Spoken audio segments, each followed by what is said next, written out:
राधे राधे दोस्तों। कैसे हैं आप सब। आज की कहानी है मनुष्य योनि में पैदा होने के बाद भी स्त्री जीवन मिला। संविधा ने घर में प्रवेश किया तो उसका दिल तेजी से धड़क रहा था। वह काफी तेज तेज चली थी, इसलिए उसकी सांसें भी काफी तेज चल रही थी। दम भी फूल रहा था उसका। राजेश के घर आने का समय हो गया था, पर संयोग से वह अभी आया नहीं था। अच्छा ही हुआ जो अभी नहीं आया था। शायद कहीं जाम में फंस गया होगा। घर पहुंचकर वह सीधे बाथरूम में गई। हाथ पैर और मुंह धोकर बेडरूम में जाकर जल्दी से कपड़े बदले। राजेश के आने का समय हो गया था, इसलिए रसोई में जाकर गैस धीमी करके चाय का पानी चढ़ा दिया। चाय बनने में भी अभी समय था, इसलिए वह बालकनी में आकर खड़ी हो गई। सामने सड़क पर भाग रही कारों और बसों के बीच से लोग सड़क पार कर रहे थे। बरसाती बादलों से घिरी शाम ने आकाश को चमकीले रंगों से सजा दिया था। सामने गुलमोहर के पेड़ से एक चिड़िया उड़ी और ऊंचाई पर उड़ रहे पंछियों की कतार में शामिल हो गई। पंछियों के पंख थे, इसलिए वे असीम और अनंत आकाश में विचरण कर सकते थे। वह सोचने लगी कि उनमें मादाएं भी होंगी। उसके मन में एक सवाल उठा और उसी के साथ उसके चेहरे पर मुस्कान नाच उठी। अरे पागल, ये तो पक्षी हैं, इनमें नर और मादा क्या। वह तो मनुष्य है, वह भी औरत। सभी अवतारों में श्रेष्ठ माने जाने वाला जानवर अवतार उसे मिला है। सोचने विचारने के लिए बुद्धि मिली है। सुख दुख स्नेह माया ममता और क्रोध का अनुभव करने के लिए उसके पास दिल है। कोमल और संवेदनशील हृदय है। मजबूत कमनीय काया है। पर कैसी विडंबना है कि मनुष्य योनि में जन्म लेने के बावजूद देह नारी की है, इसलिए उस पर तमाम बंधन है। संविधा के मन के पंछी के पंख पैदा होते ही काट दिए गए थे, जिससे वह इच्छानुसार ऊंचाई पर न उड़ सके। उसकी बुद्धि को इस तरह से गढ़ा गया था कि वह स्वतंत्र रूप से सोच भी न सके।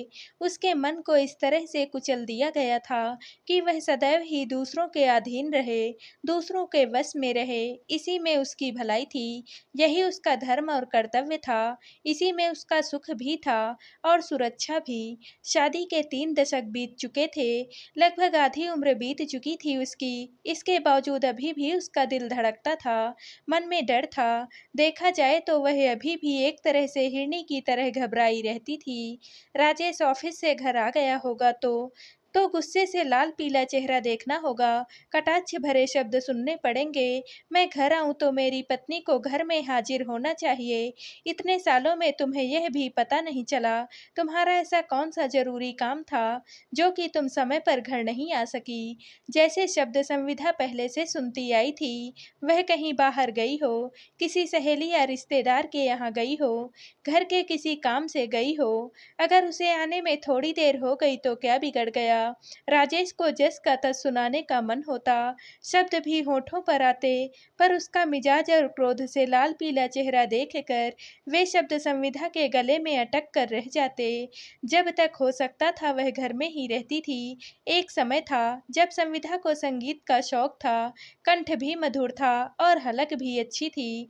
विवाह के बाद भी वह संगीत का अभ्यास चालू रखना चाहती थी। घर के काम करते हुए वह गीत गुनगुनाती रहती थी। यह एक तरह से उसकी आदत सी बन गई थी, पर जल्दी ही उसे अपनी इस आदत को सुधारना पड़ा, क्योंकि यह उसकी सास को अच्छा नहीं लगता था। सासू माँ ने कहा था, अच्छे घर की बहू बेटियों को यह सब कुछ शोभा नहीं देता है। बस तब से शौक धरा का धरा रह गया। फिर तो एक एक करके 3 बच्चों की परवरिश करने तथा एक बड़े परिवार में घर परिवार के तमाम कामों को निपटाने में दिन बीतने लगे। कितनी बरसातें और बसंत ऋतुएं आई और गईं। संविधा की जिंदगी घर में ही बीतने लगी। संविधा, तुम्हें यह करना है, तुम्हें यह नहीं करना है। आज शादी में चलना है, तैयार हो जाओ। तुम्हारे पिताजी की तबीयत खराब है, 3-4 दिन के लिए मायके जाकर उन्हें देख आओ। 5वें दिन वापस आ जाना, इससे ज्यादा रुकने की जरूरत नहीं है। जैसे वाक्य वह हमेशा से सुनती आई है। घर में कोई भी मेहमान आया हो या कोई तीज त्योहार या कोई भी मौका हो, उसे क्या बनाना है यह कह दिया जाता, क्या करना है कोई यह उससे कहता, और बिना कुछ सोचे विचारे वह हर काम करती रहती। ससुराल वाले उसका बखान करते, सास ससुर कहते बहू बड़ी मेहनती है, घर की लक्ष्मी है। पति राजेश को भी उसका शांत, आज्ञाकारी, लड़ाई झगड़ा न करने वाला स्वभाव अनुकूल लगता था। पति खुशी खुशी तीज त्योहार पर उसके लिए कोई ना कोई उपहार खरीद लाता, पर इसमें भी उसकी पसंद न पूछी जाती। संविधा का संसार इसी तरह से सालों से चला आ रहा था। किसी से सवाल करने या किसी भी बात का जवाब देने की उसकी आदत नहीं थी। राजेश के गुस्से से वह बहुत डरती थी। उसे नाराज करने की वह हिम्मत भी नहीं कर पाती थी। बच्चे अब बड़े हो गए थे, पर अभी भी उसके मन की, इच्छा की, विचारों की, पसंद नापसंद की घर में कोई भी कीमत नहीं थी। इसलिए इधर जब वह रोजाना शाम को पार्क में, पड़ोस में सहेलियों के यहाँ और महिलाओं के समूह की बैठकों में जाने लगी, तो राजेश को ही नहीं, बेटी और बहुओं को भी हैरानी हुई। आखिर एक दिन शाम को खाते समय बेटे ने कह ही दिया, मम्मी आजकल आप रोजाना शाम को कहीं ना कहीं जाती हैं, आप तो एकदम से मॉडर्न हो गई हैं। उस समय संविधा कुछ भी नहीं बोली। अगले दिन वह जाने की तैयारी कर रही थी, तभी बहू ने कहा, मम्मी आज आप बाहर न जाएं तो ठीक है, आप बच्चे को संभाल लें, मुझे बाहर जाना है। आज तो मुझे बहुत जरूरी काम है, इसलिए मैं घर में नहीं रुक सकती। संविधा ने कहा। उस दिन संविधा को कोई भी जरूरी काम नहीं था, लेकिन उसने तो मन ही मन में तय कर लिया था कि अब उससे कोई भी काम बिना उसकी मर्जी के नहीं करवा सकता है। उसका समय अब उसके लिए है। कोई भी काम अब वह अपनी इच्छा के अनुसार ही करेगी। वह किसी का भी काम उसकी इच्छा अनुसार नहीं करेगी। कोई भी अब उसकी मर्जी के खिलाफ अपना काम नहीं करवा सकता है, क्योंकि उसकी भी कुछ अपनी इच्छाएं हैं। अब वह किसी के हाथ से चलने वाली कठपुतली बनकर नहीं रहेगी। इसलिए जब उस रात सोते समय राजेश ने कहा, संविधा टिकट आ गए हैं, तैयारी कर लो, इस शनिवार की रात हम काशी चल रहे हैं, तुम्हें भी साथ चलना है, उधर से ही प्रयागराज और अयोध्या भी घूम लेंगे। तब संविधा ने पूरी दृढ़ता के साथ कहा, मैं आपके साथ नहीं जाऊंगी, मेरी बहन नड़िमा की तबीयत खराब है, मैं उससे मिलने जाऊंगी। आपको काशी प्रयागराज और अयोध्या जाना है तो आप अकेले ही घूम आइए, पर मैं तो तुम्हारे साथ जाना चाहता था, उसका क्या होगा? राजेश ने झल्ला कर कहा, आप जाइए ना, मैं कहाँ आपको रोक रही हूँ।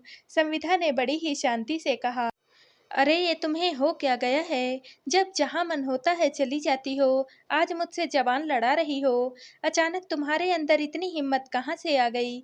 मैं ऐसा नहीं होने दूंगा। तुम्हें मेरे साथ काशी चलना ही होगा। राजेश ने बड़ी ही जोरों से चिल्ला कर कहा। गुस्से से उसका पूरा चेहरा लाल पीला हो गया था। संविधा जैसे कुछ सुन ही नहीं रही थी। वह एकदम निर्विकार भाव से बैठी थी। थोड़ी ही देर में राजेश कुछ शांत हुआ। संविधा का यह रूप इससे पहले उसने पहले कभी भी नहीं देखा था। हमेशा उसके अनुकूल, शांत, गंभीर, आज्ञाकारी, उसकी मर्जी के हिसाब से चलने वाली पत्नी को आज हो क्या गया है? संविधा का यह नया रूप देखकर वह हैरान था।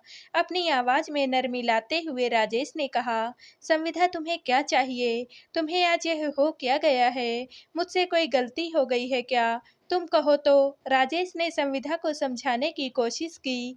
गलती आपकी नहीं, मेरी है। मैंने ही इतने सालों तक गलती की है, जिसे अब मैं सुधारना चाहती हूँ। मेरा समग्र अस्तित्व अब तक दूसरों की मुट्ठी में बंद रहा।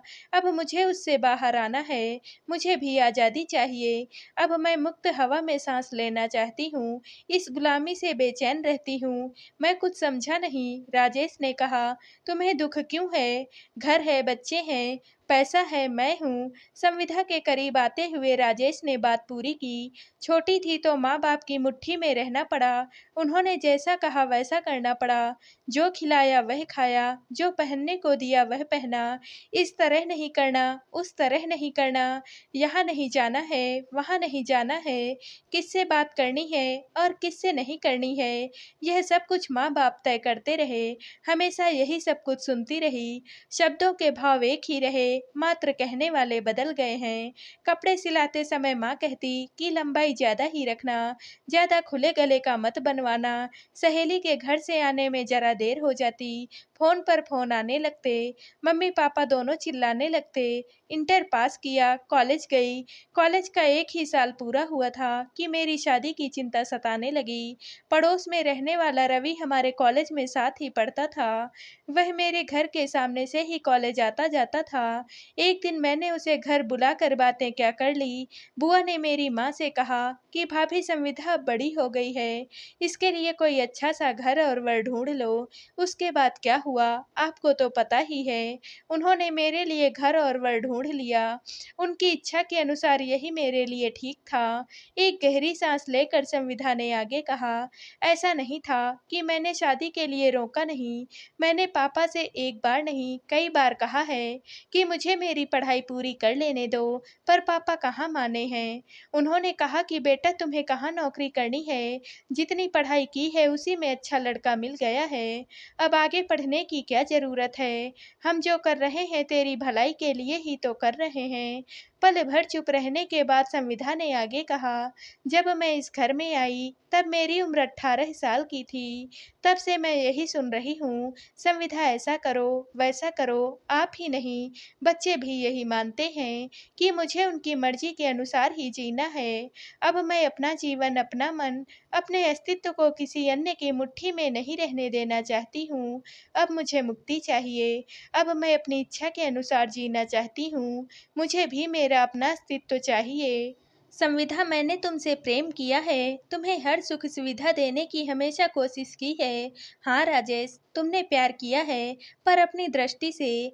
आपने अच्छे कपड़े गहने दिए, पर वे सब आपकी पसंद के थे। मुझे क्या चाहिए, मुझे क्या अच्छा लगता है, यह आपने तो कभी सोचा ही नहीं। आपने शायद इसकी ज़रूरत ही नहीं महसूस की। इस घर में तुम्हें क्या तकलीफ है? हैरानी से राजेश ने पूछा। तुम यह सब क्या कह रही हो? मेरी समझ में ही नहीं आ रहा है। मेरा दुख आपकी समझ में कभी भी नहीं आएगा। संविधा ने बड़ी ही दृढ़ता से कहा। घर के इस सुनहरे पिंजरे में अब मुझे घबराहट यानी कि घुटन सी होने लगी है। मेरा प्राण, मेरी समग्र चेतना बंधक है। आप सबकी मुट्ठी खोलकर अब मैं उड़ जाना चाहती हूँ। मेरा मन, मेरी आत्मा, मेरा शरीर अब मुझे वापस चाहिए। शादी के बाद आज पहली बार संविधा इतना कुछ कह रही थी। हजारों साल पहले अयोध्या के राजमहल में रहने वाली उर्मिला से उसके पति लक्ष्मण या परिवार के किसी अन्य सदस्य ने वनवास जाते समय पूछा था कि उसकी क्या इच्छा है। किसी ने उसकी अनुमति लेने की जरूरत महसूस की थी। तब उर्मिला ने 14 साल कैसे बिताए होंगे, आज भी कोई इस बारे में नहीं विचार करता है। उसी महल में सीता महारानी थी, उन्हें राजमहल से निकाल कर वन में छोड़ आया गया, जबकि वह गर्भवती थी। क्या सीता की अनुमति ली गई थी या बताया गया था कि उन्हें राजमहल से निकाला जा रहा है? मेरे साथ भी वैसा ही हुआ है। मुझे मात्र पत्नी या माँ के रूप में देखा गया, पर अब मैं मात्र एक पत्नी या माँ के रूप में ही नहीं, एक जीते जागते जिसके अंदर एक धड़कने वाला दिल है, उस इंसान के रूप में जीना चाहती हूँ। अब मैं किसी की भी मुट्ठी में बंद नहीं रहना चाहती। तो अब इस उम्र में घर परिवार छोड़कर कहाँ जाओगी? राजेश ने पूछा। अब आपको इसकी चिंता करने की कोई ज़रूरत नहीं है। इस उम्र में किसी के साथ भागूंगी तो है नहीं, मुझे तो सेवा ही करनी है। अब तक गुलाम बनकर करती रही, जहाँ अपने मन से कुछ नहीं कर सकती थी, पर अब स्वतंत्र होकर सेवा करना चाहती हूँ। मेरी सहेली सुमन को तो तुम जानते ही हो। पिछले साल उनके पति की मौत हो गई थी। उनकी अपनी कोई औलाद नहीं थी, इसलिए उनकी करोड़ों की जायदाद पर उनके रिश्तेदारों की नज़रें गड़ गई। जल्दी ही उनकी भी समझ में आ गया कि उनके रिश्तेदारों को उनसे नहीं, उनकी करोड़ों की जायदाद से प्यार है। इसलिए उन्होंने किसी को साथ रखने के बजाय ट्रस्ट बनाकर अपनी उस विशाल कोठी में वृद्धाश्रम के साथ साथ अनाथाश्रम भी खोल दिया है। उनका अपना खर्चा तो मिलने वाली पेंशन से ही चल जाता था। वृद्धों एवं अनाथ बच्चों के खर्च के लिए उन्होंने उसी कोठी में डे चाइल्ड केयर सेंटर भी खोल दिया है। वृद्धाश्रम, अनाथाश्रम और चाइल्ड केयर सेंटर एक साथ खोलने में उनका मकसद यह था कि जहां बच्चों को दादा-दादी का प्यार मिलता रहेगा, वहीं आश्रम में रहने वाले वृद्ध कभी भी खुद को अकेला नहीं महसूस करेंगे। उनका समय बच्चों के साथ आराम से कट जाएगा, साथ ही उन्हें नाती-पोतों की कमी भी नहीं खलेगी। इतना कहकर संविधा पल भर के लिए रुकी। राजेश की नज़रें संविधा के ही चेहरे पर टिकी थी। उसकी समझ में नहीं आ रहा था कि अचानक से संविधा एकदम से कैसे बदल गई। संविधा ने डाइनिंग टेबल पर रखे जग से गिलास में पानी लिया और पूरा गिलास खाली करके आगे बोली, दिन में नौकरी करने वाले कपल को अपने बच्चों की बड़ी चिंता रहती है, पर सुमन के डे चाइल्ड केयर सेंटर में अपना बच्चा छोड़कर वे निश्चिंत हो जाते हैं, क्योंकि वहां पर उनकी देखभाल के लिए दादा दादी जो होते हैं। इसके अलावा सुमन की उस कोठी में बच्चों को खेलने के लिए बड़ा सा लॉन तो है ही, उन्होंने बच्चों के लिए तरह तरह के आधुनिक खिलौनों की भी व्यवस्था कर रखी है।